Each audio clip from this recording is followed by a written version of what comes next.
कई सारे स्टूडेंट लगातार पूछ रहे हैं कि यूपी पीसीएस 2025 का प्रीलिम्स कैसे क्लियर किया जाए। देखिए, तीन चीजें अगर आपने कर ली तो चाहे जैसा पेपर आ जाए, easy, moderate, tough, analytical, conceptual, factual, lengthy, हर हाल में आप यूपी पीसीएस 2025 का कट ऑफ निकाल सकते हैं। प्रीलिम्स का, प्रीलिम्स में सिर्फ कट ऑफ निकालना है। तीन चीजें करनी है। पहला ये कि स्टडी फॉर सिविल सर्विसेज का सिलेक्शन मटेरियल 2025 वाला, अपडेटेड वाला, जो अभी हमने 2025 के लिए बनाया है, कंपाइलेशन लिस्टिंग नई 2025 तक अपडेटेड, रिवाइज्ड, उससे आप पढ़ाई कर लो, ठीक है। और एससीएस की पेड क्विज और एससीएस की टेस्ट सीरीज, इन दोनों से प्रैक्टिस कर लो। सिर्फ इतनी तीन चीजें आप जो है, आप 4000 या 6500 वाला या 9000 वाला बैच लेके उसको स्ट्रिक्टली प्रीलिम्स तक फॉलो कर लिया तो आराम से हर हाल में आपका प्री का कट ऑफ क्लियर हो सकता है। पिछले 9 साल से हर बार हम प्रूफ भी दे रहे हैं लगातार। प्रीलिम्स के एग्जाम में जो 150 क्वेश्चन 200 नंबर वाला पेपर है ना, उसमें हमारे स्टडी फॉर सिविल सर्विसेज के सिलेक्शन मटेरियल, टेस्ट सीरीज और पेड क्विज से मिला के करीबन 120 से 125 क्वेश्चन आते हैं, जो कि कट ऑफ निकालने से बहुत ज्यादा होते हैं। इवन अगर आप हमारी एससीएस की पेड क्विज और टेस्ट सीरीज भी लगा लो तो पेपर के, प्रीलिम्स पेपर के करीबन 40% से ज्यादा क्वेश्चन आपको इन्हीं दोनों से मिल जाते हैं बस। यूपी पीसीएस 2025 की मेंस की सिलेक्शन तक की तैयारी के भी बैचेस चल रहे हैं। आंसर राइटिंग का भी चल रहा है, टेस्ट सीरीज का भी चल रहा है, आप इसको ज्वाइन कर सकते हैं। यूपी पीसीएस 2026 की प्री और मेंस की सिलेक्शन तक की तैयारी के भी बैचेस जो है स्टार्ट कर दिए गए हैं। पूरी कंप्लीट कॉम्प्रिहेंसिव एकदम शुरुआत से सिलेक्शन तक की तैयारी का फाउंडेशन बैच 2026 का जो है स्टार्ट हो चुका है। आप इसको ज्वाइन करके सिर्फ स्टडी फॉर सिविल सर्विसेज का बैच ज्वाइन करिए, प्री और मेंस कंप्लीट वाला, और एग्जाम तक बस उसको फॉलो कर लो। सब कुछ उसी में प्रोवाइड होगा। वन स्टॉप डेस्टिनेशन बैच है, कंप्लीट कॉम्प्रिहेंसिव, पूरी जो है उसमें सिलेक्शन मटेरियल दिया जाएगा, बेसिक किया जाएगा, 3 स्टेज की स्ट्रेटजी आपको फॉलो करनी पड़ेगी। उसमें बेस क्लियर कराया जाएगा, फाउंडेशन क्लियर कराया जाएगा, पीवाईक्यू दिए जाएंगे, डेली प्रैक्टिस होगी, सारे डाउट क्लियर किए जाएंगे, पूरी आंसर राइटिंग होगी, एसे राइटिंग होगी, हिंदी राइटिंग होगी, जो भी चीजें एग्जाम को निकालने के लिए जरूरी है सब कुछ उसमें कराया जाएगा।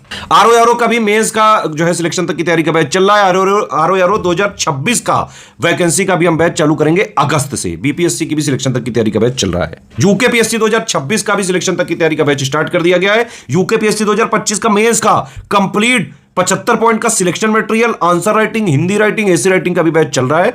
आप उसको ज्वाइन करके, हमारे 3 नंबर है सिर्फ, 8564880530, 7523864455 और 9696066089। इन तीनों नंबर पे कॉल या व्हाट्सएप करके जानकारी लेके स्टडी फॉर सिविल सर्विसेज के जेन्युइन और ऑथेंटिक जो है ग्रुप में जुड़ के सारा सिलेक्शन की तैयारी कर सकते हैं। हमारा मटेरियल कहीं भी जो है मार्केट और स्टेशनरी बुक शॉप में नहीं मिलता है। सिर्फ इन 3 नंबर के थ्रू अगर आप हमारे पेड ग्रुप में आते हैं तभी हमारी रिस्पॉन्सिबिलिटी होगी, अदरवाइज किसी तरह से हमारी कोई रिस्पॉन्सिबिलिटी नहीं है। दोस्तों, स्वागत है आपका स्टडी फॉर सिविल सर्विसेज में। संविधान के सबसे महत्वपूर्ण अनुच्छेदों को हम देखने जा रहे हैं, मोस्ट इंपॉर्टेंट आर्टिकल्स। और पूरे संविधान के जितने भी अनुच्छेद हैं उन्हें साल भर आप पढ़ते हैं, उनसे संबंधित प्रश्नों को तैयार करते हैं, चाहे प्री का पर्पज हो या मेंस का हो। लेकिन परीक्षा से ठीक पहले, कुछ महीने पहले या कुछ दिन पहले, जब भी तिथि आती है, तो उसके हिसाब से आपको जितनी भी इंपॉर्टेंट चीज़ें हैं जो कि परीक्षा उपयोगी हैं तात्कालिक तौर पर, वो पढ़नी चाहिए। और उसी उद्देश्य से ये डिज़ाइन किया गया वीडियो है। इसमें जो मोस्ट इंपॉर्टेंट आर्टिकल्स हैं उन्हें आप पार्ट वाइज देखेंगे, मतलब संविधान के भाग देखेंगे और साथ में अनुच्छेदों को देखेंगे। तो आइए बिना विलंब आरंभ करते हैं।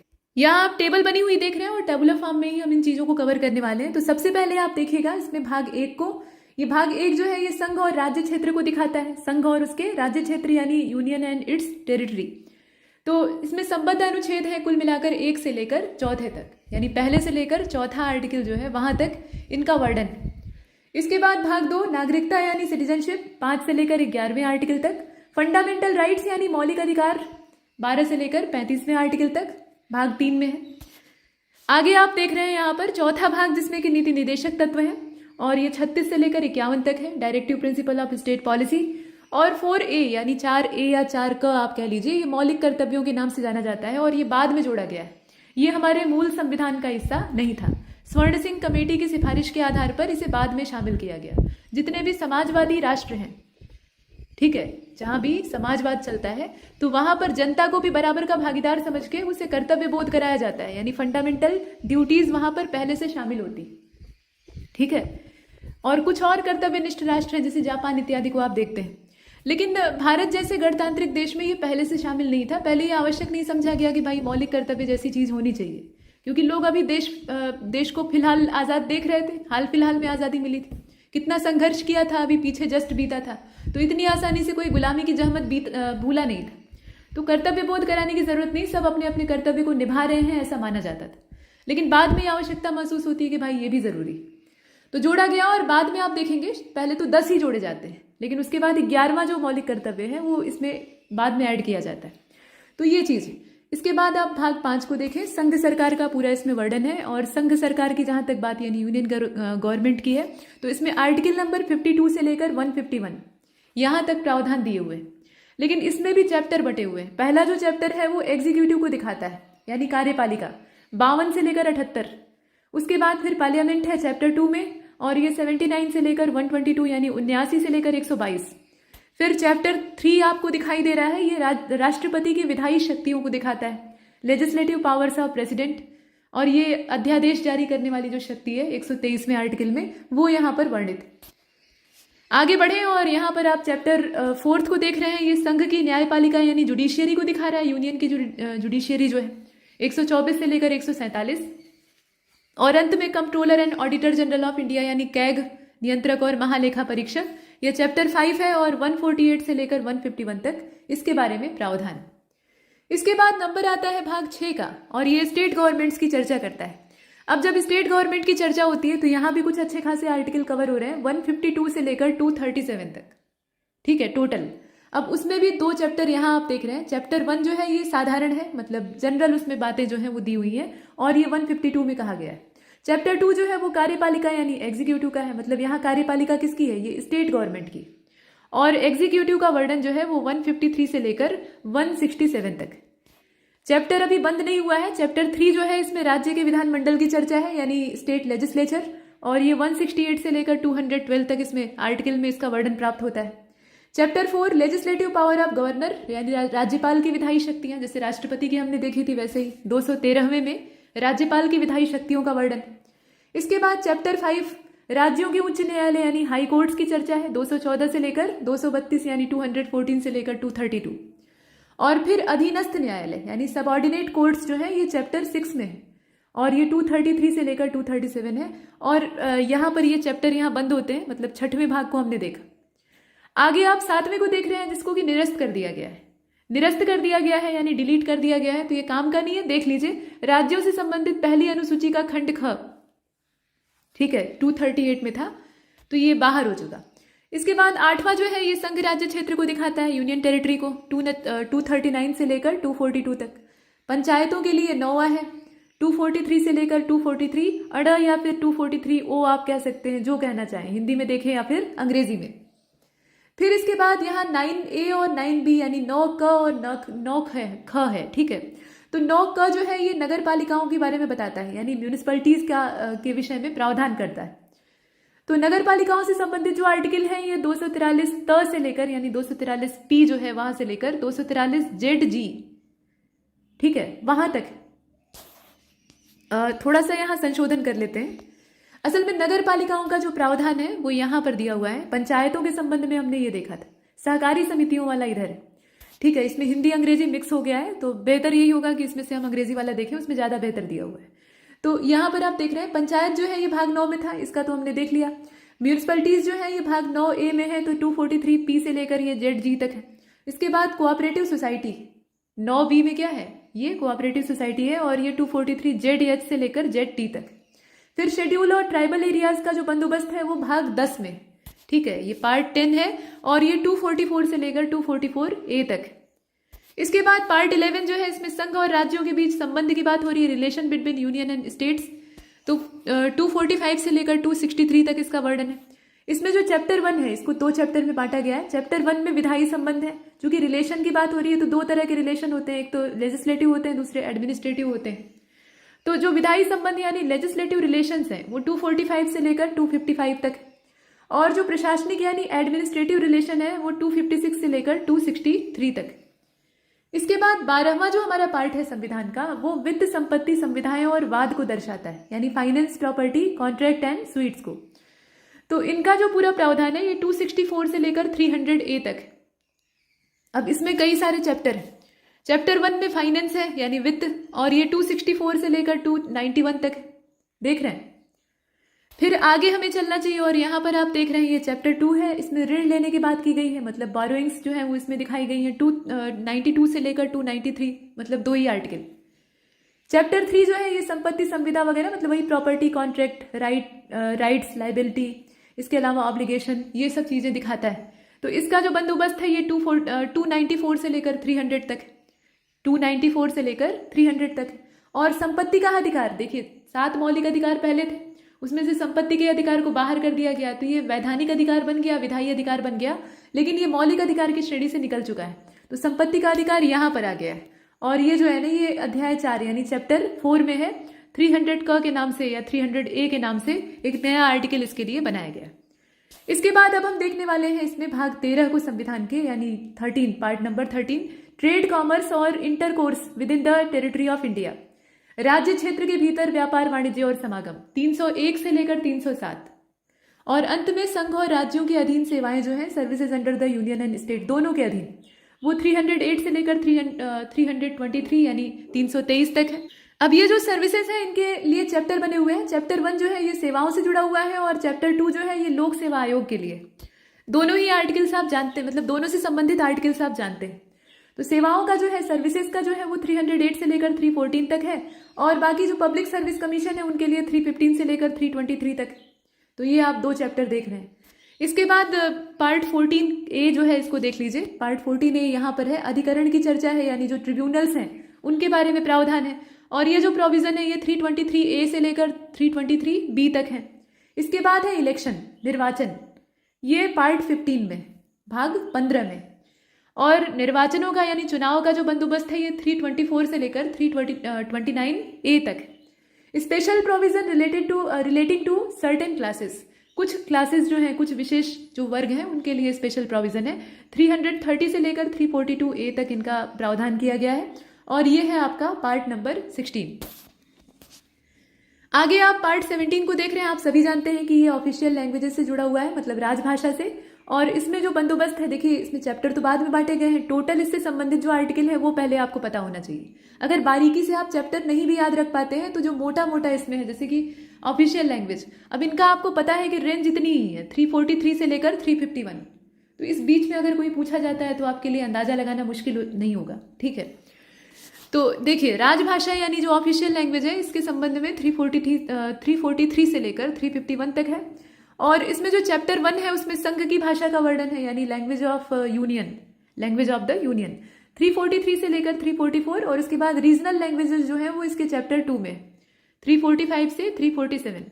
फिर चैप्टर 3 जो है इसमें language of supreme court, high court, और कानूनी भाषा अंग्रेजी को ही उसमें तवज्जो दी जाती है। खैर उसमें प्रावधान क्या है इसको हमें देखने की जरूरत नहीं, यहाँ सिर्फ नंबर देखें। तो जो कोर्ट की भाषा है उसका प्रावधान हम चैप्टर 3 में देखते हैं, यानी 348 से लेकर 349 तक। और अंत में स्पेशल डायरेक्टिव्स जो है वो दिए हुए हैं, यानी विशेष निर्देश, वो 350 से लेकर 351 तक। इसके बाद पार्ट 18 है, आपात उपबंध को हम देख रहे हैं। इसमें 352 से लेकर 360 तक है, इमरजेंसी के जितने प्रोविजन है। प्रकीर्ण यानी मिसलेनियस, जिसकी आप बहुत बेसब्री से प्रतीक्षा करते रहते हैं। मिसलेनियस मतलब वो डाटा से जुड़ा हुआ मिसलेनियस होता है, यहाँ पर ये कॉन्स्टिट्यूशन का मिसलेनियस। तो ये जो मिसलेनियस है ये 361 से लेकर 367 तक। इसके बाद अमेंडमेंट, संविधान में अमेंडमेंट, संसद विधि बनाकर संविधान को संशोधित कर सकती है, उसके लिए संशोधन विधेयक की आवश्यकता होती है, मतलब अलग अलग प्रावधान होते हैं।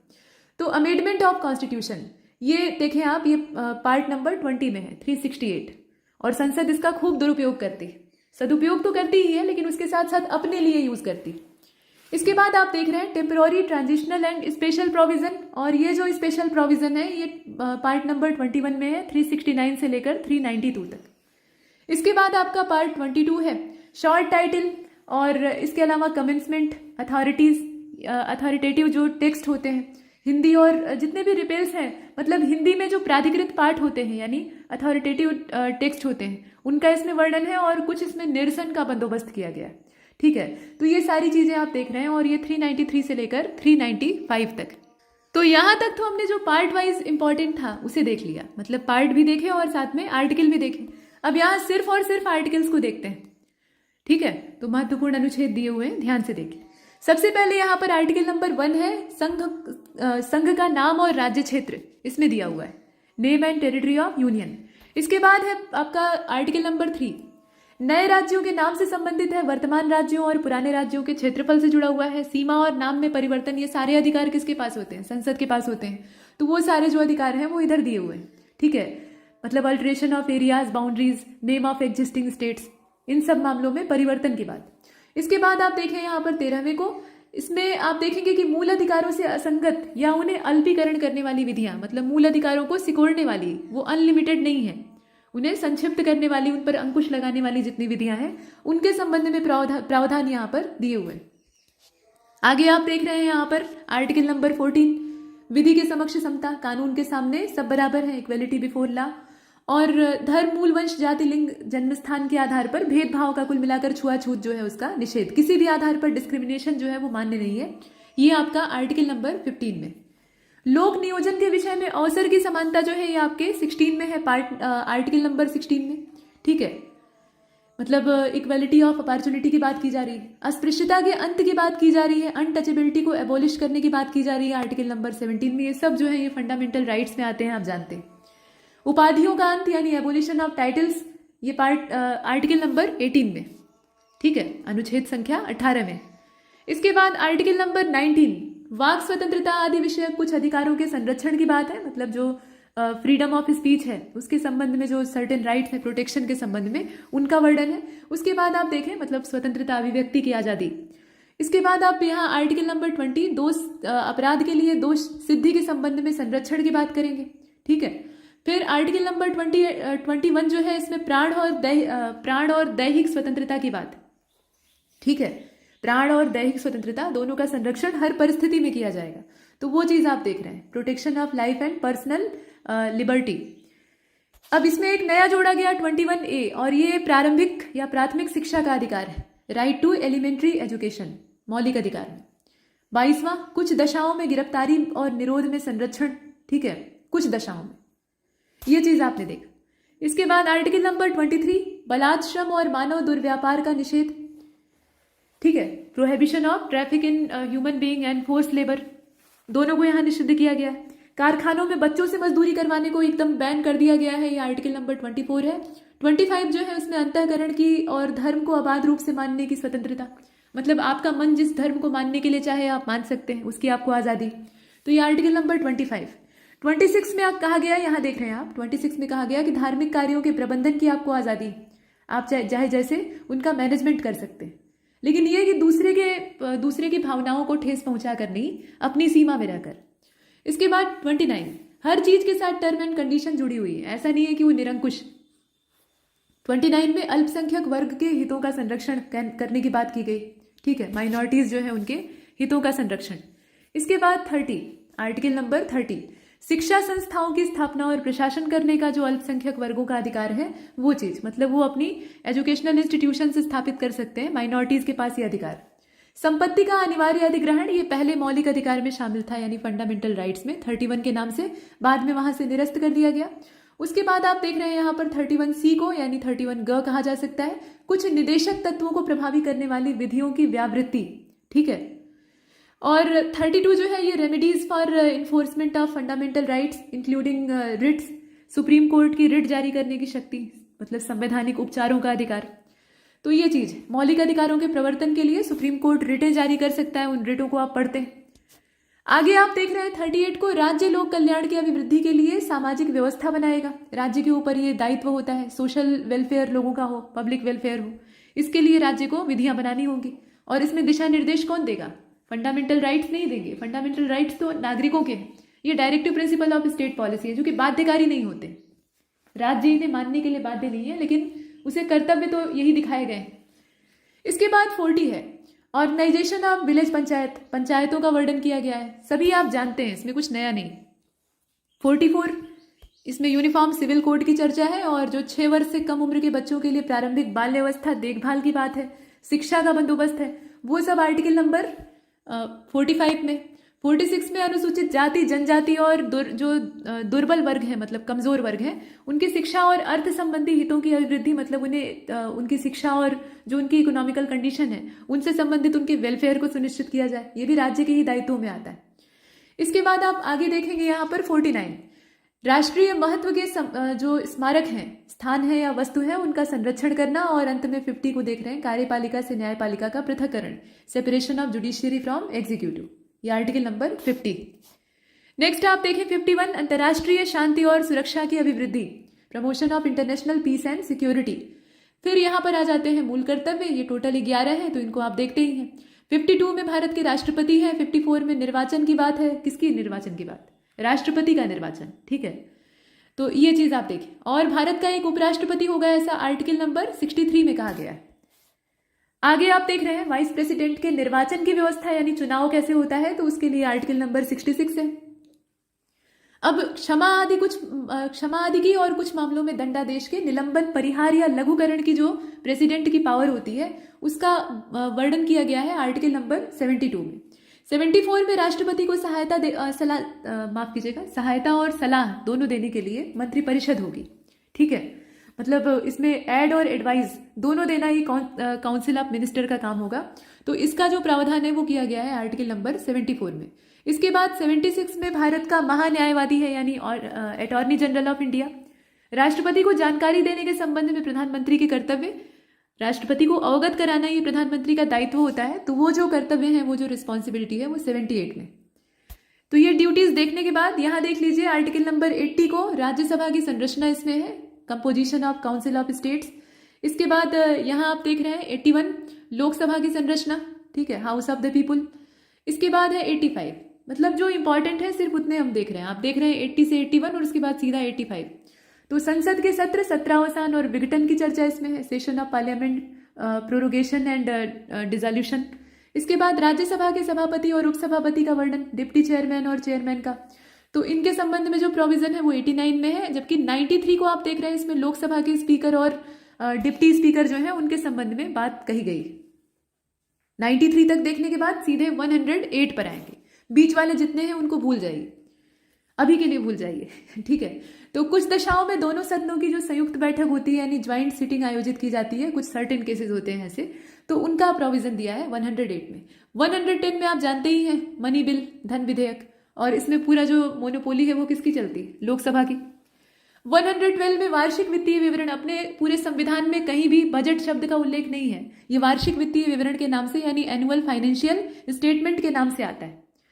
और 123 में आप जानते ही हैं कि अध्यादेश प्रख्यापित करने की राष्ट्रपति की शक्ति, जब संसद अपने विश्रांति काल में हो, आराम फरमा रही। इसके बाद है 124 establishment and constitution of supreme court. दोनों जो प्रोविजन है वो 124 में। 124 के बाद सीधे 143, इसमें आप देखें कि सुप्रीम कोर्ट से परामर्श करने की राष्ट्रपति की शक्ति। राष्ट्रपति को अगर किसी मामले में लगता है कि उसे कानूनी सहायता की आवश्यकता है, कानूनी सलाह की आवश्यकता है, तो इसमें कानून के सबसे बड़े जानकार के तौर पे सुप्रीम कोर्ट को माना जाता है, तो वहां से सलाह मांगी जाती। इसके बाद 148 है controller and auditor general of India, जैसे कि आपने पीछे भी देखा था। गवर्नर्स ऑफ स्टेट जो है ये 153 में है, जबकि क्षमा आदि कुछ मामलों में और दंडादेश के निलंबन इत्यादि की, या दंड को छोटा करने या उसे टालने की जो राज्यपाल की शक्ति होती, उसका वर्णन, यानी गवर्नर की इस पावर का जो वर्णन है वो 161 में। आगे बढ़ते, यहाँ पर आप 163 को देख रहे हैं, राज्यपाल को सहायता और सलाह देने के लिए एक मंत्रिपरिषद होगी, काउंसिल ऑफ मिनिस्टर्स जो है वो यहाँ पर एड और एडवाइस देने का काम करेगी। ठीक वैसे ही जैसे वहां पर आप प्रधानमंत्री को देखते हैं, प्रधानमंत्री और उसकी जो मंत्रिपरिषद होती है, कैबिनेट होती है, वो राष्ट्रपति को मशवरा दे सकती है, वैसे ही यहाँ राज्य स्तर पर है। इसके बाद advocate general of the state जो है ये 165 में है, महाधिवक्ता, और राज्यपाल को जानकारी देने के संबंध में मुख्यमंत्री के कर्तव्य, ठीक वैसे ही जैसे वहां पे प्रधानमंत्री की ड्यूटी थी वैसे ही। तो ये 167 में। इसके बाद 168 में constitution of legislatures in state, इसका वर्णन है, विधानमंडलों का गठन। और 169 में होता क्या है कि इसमें एबोलिशन और creation of legislative councils in the states की चर्चा होती है, मतलब विधान परिषद जो कि हर राज्य में होती नहीं है, तो उनके उत्साधन या उनके सृजन से संबंधित प्रावधान दिए हुए, ठीक है। विधान परिषद जो है वो हर राज्य में नहीं होती है, आपको पता है। 170 को देखिए, विधानसभाओं की संरचना, ठीक है, कंपोजिशन ऑफ लेजिस्लेटिव असेंबलीज। विधान परिषदों की संरचना 171 में है, यहाँ देख रहे हैं आप लेजिस्लेटिव काउंसिल्स का जो कंपोजिशन है। 178 में विधानसभा के अध्यक्ष और उपाध्यक्ष की चर्चा है, ठीक है, स्पीकर एंड डिप्टी स्पीकर। इसके बाद एसेंट टू बिल्स, विधेयकों पर अनुमति, इसकी जो चर्चा है ये 200 नंबर के आर्टिकल में। 213 को आप देख रहे हैं, power of governor to promulgate ordinances during recess of legislature. अगर लेजिस्लेचर जो है वो विश्रांति काल में, जैसे संसद का पीछे हमने देखा था, तो वैसे ही यहाँ पर ऑर्डिनेंस जारी करने की जो राज्यपाल की पावर है वो 213 में। प्रेसिडेंट के पास भी सेम यही पावर है, मतलब केंद्र स्तर पर, तो वो 123 में है। दोनों का आपको पता होना चाहिए। इसके बाद 214 है, राज्यों के लिए एक उच्च न्यायालय होगा, और ऐसा भी हो सकता है कि एक ही हाई कोर्ट जो है वो एक से ज़्यादा राज्यों को देख रहा हो, उसका न्यायिक क्षेत्र उतना बड़ा हो, तो वो तो एक अलग बात है। यहाँ आर्टिकल वाइज देख रहे हैं हाई कोर्ट्स। उसके बाद 216 में उच्च न्यायालयों का गठन कैसे होगा, हाई कोर्ट कैसे बनेंगे, उनका कॉन्स्टिट्यूशन। इसके बाद appointment and conditions of the office of जज ऑफ हाई कोर्ट, ठीक है, नियुक्ति के लिए पद की शर्तें जो है वो सब कहाँ पे हैं, वो 217 में। 226 power of high courts to issue certain writs, writ जारी करने की जो हाई कोर्ट की पावर है वो 226 में है, जबकि सुप्रीम कोर्ट की कहाँ पे थी, वो 32 में थी। एडमिनिस्ट्रेशन ऑफ यूनियन टेरिटरी, संघ राज्य क्षेत्रों का प्रशासन कैसे चलाया जाएगा, उसका बंदोबस्त किया गया है 239 में। 239 क या फिर 239 ए जो भी आप कहना चाहें, जिस रूप में देखिए, इसमें special provision with respect to Delhi के संदर्भ में प्रोविजन है। इसके बाद 241 में संघ राज्य क्षेत्रों के लिए हाई कोर्ट कैसे होंगे, कहां पर होंगे। पंचायतों के बारे में बात की गई है, मतलब पंचायतों के कॉन्स्टिट्यूशन की चर्चा की गई है 243 बी में, और 243 सी में कंपोजिशन ऑफ पंचायत, संरचना, गठन कैसे होगा और उनका कंपोजिशन स्ट्रक्चर कैसा होगा, संरचना कैसी होगी। इसके बाद 249 power of parliament to legislate with respect to a matter in the state list, ठीक है, स्टेट लिस्ट का जो मैटर है उसमें उसके संबंध में कानून बना सकती है कौन, संसद। ऐसा अधिकार संसद के पास होता है। आमतौर पे आप देखते हैं कि जो 3 लिस्ट बनती हैं, मतलब स्टेट लिस्ट, यूनियन की अपनी लिस्ट होती है, केंद्र सरकार के पास दायित्व होते हैं, और कॉन्करेंट लिस्ट जो होती है उसमें दोनों के पास अधिकार आते हैं कानून बनाने के।